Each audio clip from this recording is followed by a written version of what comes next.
Hello, আসসালামু আলাইকুম। এই জায়গার মধ্যে টমেটো আছে, ক্যাপসিকাম আছে, পেঁয়াজ আছে, তারপর শসা আছে। এই জায়গায় কাঁচামরিচ, ধনিয়া পাতা, চিকেন ভাজা, তারপরে আপনার ক্যাশনাটো ভাজা আছে। ঠিক আছে, হালকা করে ব্রাউন করে নেবেন। ক্যাশনাট আর হচ্ছে ভিনেগার বোতল, লেবু আর হলো আপনার কোকোনাট মিল্ক। কানেকশন মিল্ক নেই আমার কাছে, তারপরে কোকোনাট মিল্ক দিয়ে দিলাম। একটা বল নিয়ে নিলাম, বলের মধ্যে আমার এই যে শসা ভেজিটেবলগুলো দিয়ে নিলাম। তারপরে আপনার পরিমাণ মতো যতটুকু আপনার খাবেন ততটুকু, তারপরে আপনার নিয়ে নিলাম একটু কাঁচামরিচ, একটু নিলাম ধনিয়া পাতা। আপনার কাঁচামরিচ যারা জাল খায় আর বেশি দিতে পারেন, সমস্যা নাই। যারা জাল কম খায় জল কম নিন। লবণ, তারপরে চিনি,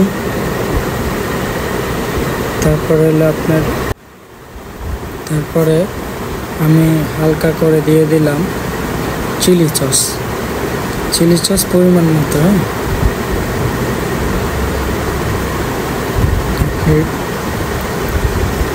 দেখতে পাচ্ছেন এটা টমেটো সস।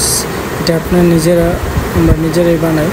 আপনাদের রেসিপি দেখাই দিব পরে, আপনারা চাইলে, সমস্যা নেই। এটা কানেকশন মিল্ক দিয়ে দিলাম। কানেকশন মিল্ক নাই, কিন্তু কন্ডেন্সড মিল্ক দিয়ে চালালাম।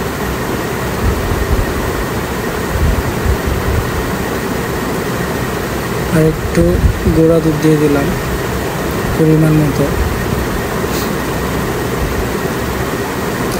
ভালো করে মিক্স করে নিলাম সবগুলো। মিক্স করার পরে আপনার ক্যাশনাট যে চিকেনগুলো ভাজলাম এগুলো দিয়ে দিলাম। তারপরে ক্যাশনাট দিলাম।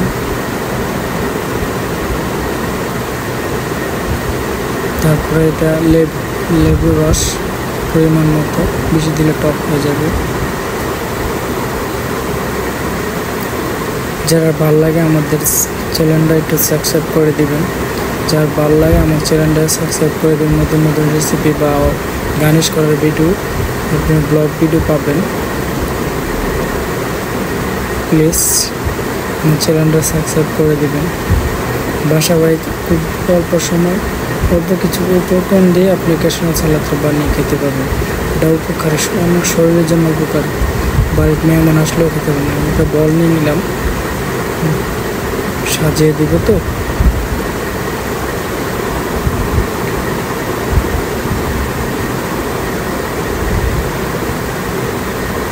অনেক সুন্দর লাগতেছে, অনেক জুসি লাগতেছে, দেখতেই পারছেন। অনেক মাখা বোনার মতো। ক্যাশনাট একটু উপর ছিটিয়ে দিলাম, গার্নিশের মতন মজা যায়। একটু ধনিয়া পাতা ছিটিয়ে দিলাম।